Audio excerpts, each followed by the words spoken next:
Nacionales y hay mucho para hablar de las encuestas que en primer lugar arrojan que estaría el Frente Amplio, seguido del Partido Nacional. Todavía no está dicho la última palabra, falta mucho y vamos a analizar esta situación con Mariana Pomies, directora de la consultora Cifra. Buenos días, ¿cómo andas, Mariana? Bien, ¿Qué tal? Bienvenida.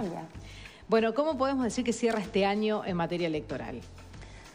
Bueno, cierra movido como todo año previo a la campaña, donde están casi totalmente definidas las candidaturas, pero todavía aún falta el Partido Colorado definir, con lo cual uno diría, bueno, queda todo prontito para después de los primeros días de enero, que en general para un poco se largue esa campaña. Igual la gente entra en clima un poco después, ¿no? Porque ahora estamos hablando de, bueno, las encuestas, pero todavía la gente ve muy lejos las elecciones. Cuando nosotros preguntamos por la interna es como, faltan millones, claro. Y es lógico, la gente tiene otras preocupaciones, otros temas y las elecciones... Pero es información vital para los candidatos. Por supuesto. Orejeando todos sus movimientos. Los candidatos están permanentemente mirando estas cosas y contratando encuestas e investigaciones, y eso es cierto. Porque además, en realidad van preparando el terreno. No es que ellos puedan decir, bueno, como la gente está en otra, empiezo el 15 de febrero. No, porque todo eso... Están armando su estrategia. Claro, y además son terrenos que se van conquistando de a poco, ¿no? Mariana, la última encuesta de Cifra todavía daba un porcentaje muy importante de indecisos, que llegaba casi a una cuarta parte, ¿no? 25%. ¿Ustedes ven en eso un escenario distinto en este preámbulo de las elecciones del año que viene? Es decir, mayor cantidad de indecisos, mayor incertidumbre respecto a cuáles serán los resultados en definitiva. Sí, respecto a hace 5 años o incluso hace 10, el panorama es distinto. Está mucho más peleado, ¿sí? Si nos poníamos en esta misma altura hace 5 años o hace 10, el Frente Amplio llevaba mucho más ventaja y lo que se discutía... O hace 15 o hace 20. Bueno, ya 20 no. Lo que se discutía era o la mayoría parlamentaria, si se había segunda vuelta... pero estaban las cosas mucho más, como decimos, cocinadas que ahora. Sí. Hoy, en realidad, bueno, nuestra última encuesta que terminó el 29 de noviembre le da una leve ventaja al Frente Amplio, pero después han salido otras encuestas también con otras cifras. Lo cierto es que todas están dentro del margen de error, están muy parejos. Sí. Cerca de un tercio para el Frente, cerca de un tercio para el Partido Nacional y el otro tercio que se divide entre el resto de los partidos. Un tercio un poco más grande para el Frente, un tercio más chico para el Partido Nacional y el resto de los partidos que empiezan a sumar. Pero otra novedad respecto a hace 5 años y respecto a hace 10 es la cantidad de ciudadanos que o no quieren, dicen, bueno, voto en blanco, no se sienten conformes con ninguna opción o todavía no saben qué van a hacer. Esto, a esta altura de la campaña, sí es una novedad.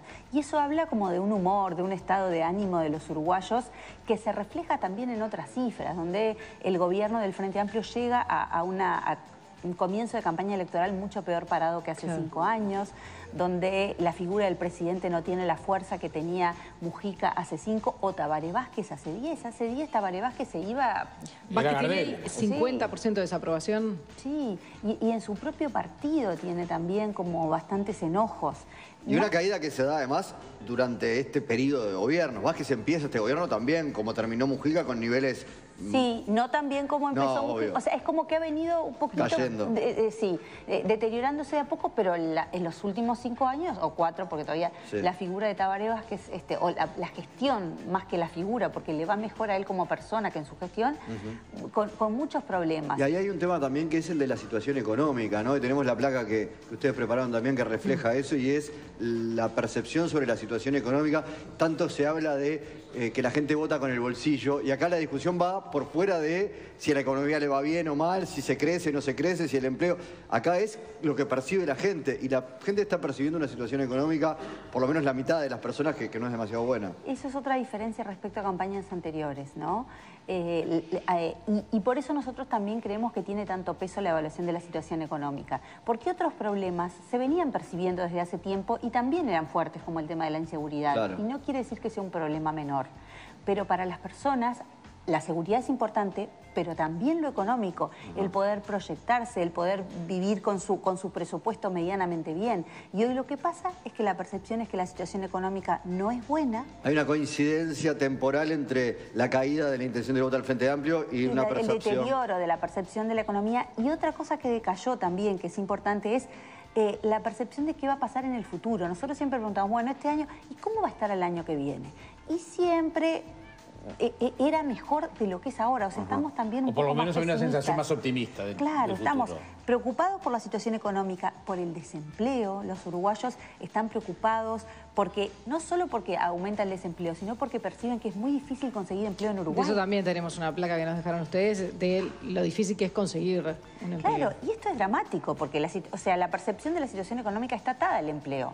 Si hay trabajo, bueno, por lo menos puedo tener un ingreso. Pero ¿qué pasa si me quedo sin trabajo? 3 de cada 4 uruguayos piensan que es difícil o muy difícil conseguir un trabajo en esa situación. Exactamente. Es la verdad, hermano. No sé si es la verdad, pero es lo que perciben y eso alcanza. Alcanza, exactamente, porque O sea, lo que define... con que se perciba así, y otro de los indicadores que a veces no se dice, bueno, el desempleo no crece tanto, pero lo que aumenta mucho es la gente que deja de buscar empleo. ¿Por qué? Porque cree que es muy difícil. Entonces mucha gente que podría estar en el mercado laboral se desalienta y decide no salir a buscar.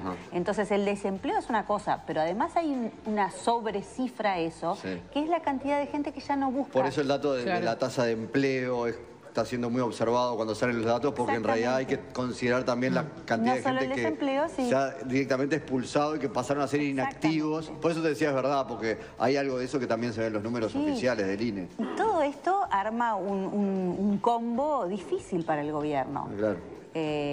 A esto yo le agregaría que hasta las elecciones pasadas, las figuras del Frente Amplio que estaban como candidatos, tanto Tabaré Vázquez como Mujica, eran figuras con un potencial muy fuerte, con mucha simpatía, con mucho carisma, muy seguidos. Yo no estoy diciendo que estos precandidatos del Frente Amplio no sean buenos, pero sin duda no concitan esa atención que concitaban Vázquez o Mujica. Claro, no tienen la popularidad ni tienen el estilo de liderazgo que tenían los candidatos anteriores, con lo cual habla de una situación mucho más compleja. Pero a su vez se le hablaba tanto, no solo al Frente, pero al resto de los partidos, de la renovación, que había que renovarse, Y ahora que se renueva, le venimos a decir. Es un país que le cuesta la renovación. Quizás hay que hacerla, pero cuesta. Y hablando de eso, ¿qué va a pasar con Sanguinetti? Bueno, la renovación en el Partido Colorado. Ahí está. Y yo no estoy en contra de la renovación porque creo que es necesaria. Lo que pasa que cuesta a la gente adaptarse al cambio, como decías, ¿no? Bueno, hay que hacerlo, es sano. Es necesario, es inevitable también. Pero a los uruguayos, que somos bastante conservadores, lo que ya conocemos nos da mucha tranquilidad. Y eso explica lo que ha pasado con el Partido Colorado en los últimos meses con la aparición de Sanguinetti, que es sin duda un expresidente que también tiene un liderazgo importante, una popularidad fuerte y que indudablemente él sintió que necesitaba aportar al Partido Colorado, que se estaba quedando, y los efectos se ven. Lo movió.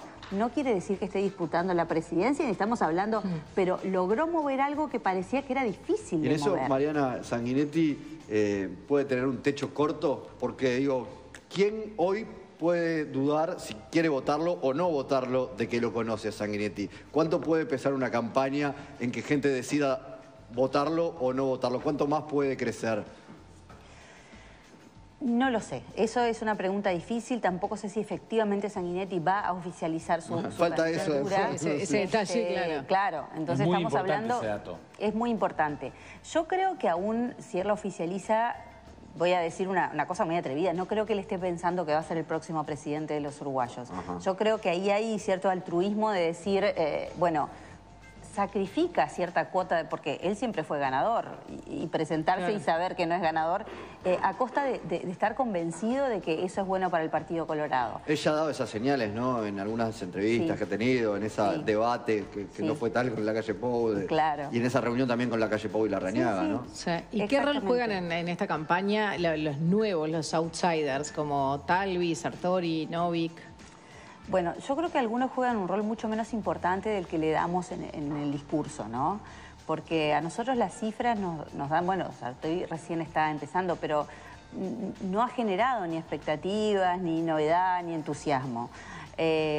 Talvi, su problema, yo creo que él lanza la candidatura y al poco tiempo reaparece Sanguinetti, entonces le ha costado como posicionarse. Va a dar mucho más trabajo hacerse conocer. Sí, yo creo que ahí hay un tema difícil y entonces nos cuesta todavía, su visibilidad es bastante baja, a pesar de que aporta novedad y tiene un perfil bien distinto y tiene sus cosas, pero todavía cuesta eso.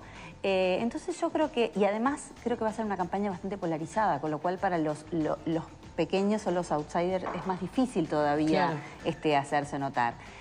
Otro elemento que tenemos que tener presente es que esto empieza en febrero. Entonces, todo lo que estamos viendo hoy, y si nos acordamos de la interna pasada, que a mí me duele un poquito cuando me acuerdo, las cosas cambiaron mucho después del verano. Y los candidatos, digo, la calle Pou ganó cuando unos meses antes no se veía eso.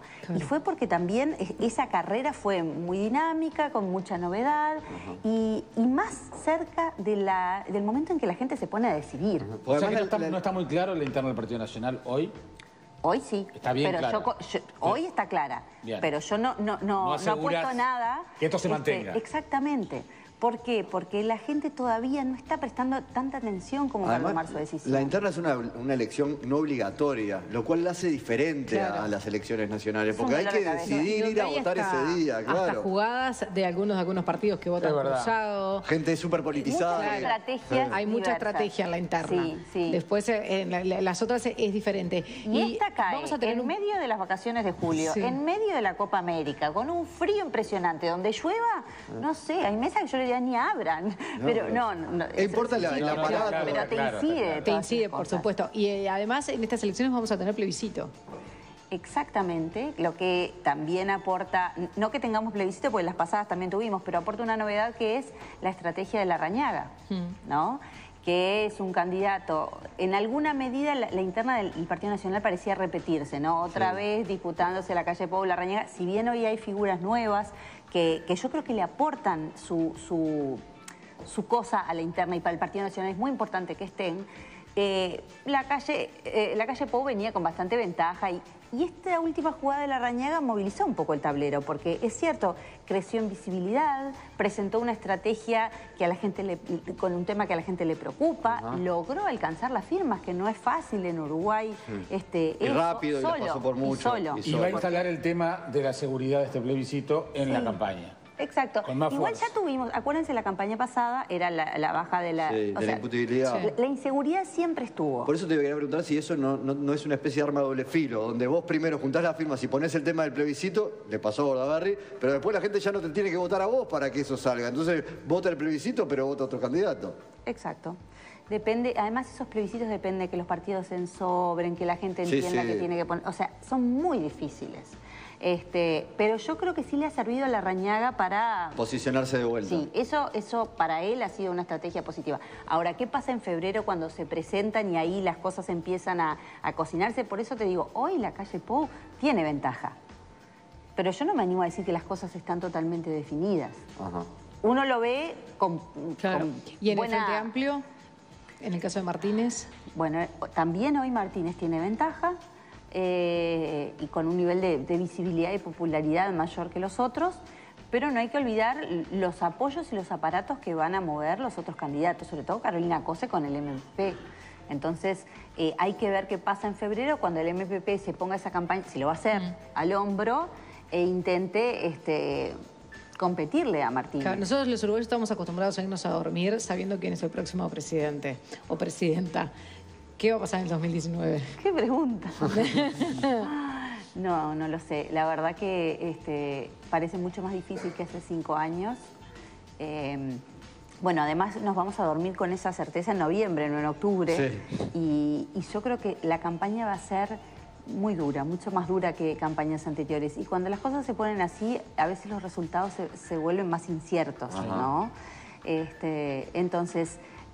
No, hace 5 años el partido empezaba de otra manera. Es muy difícil predecir o intentar ver cómo se van a comportar, porque es tan distinto que hace 5 años. Claro. ¿Y esa campaña muy dura puede condicionar las cosas a partir del 2020? Donde tampoco pinta el escenario político, económico para ser el más sencillo. Sin duda. Cuanto más dura sea, después va a ser más difícil recomponer y armar coaliciones de gobierno. Porque lo que está claro hoy es que nadie va a tener una mayoría parlamentaria. Y eso es un cambio. Puede pasar cualquier cosa el año que viene. Pero hoy, lo que más me arriesgo a decir es no va a haber mayoría parlamentaria. Y eso es difícil, porque después del 2020 va a haber que negociar y reconstruir muchas cosas. Bien. Te queda también mucho trabajo, ¿no? Sí. Aprovechar las vacaciones que te toquen ahora porque va a ser un año de mucho trabajo. Mariana Pomies, muchísimas gracias. No, gracias a ustedes. Feliz año. Bien, nosotros tenemos que...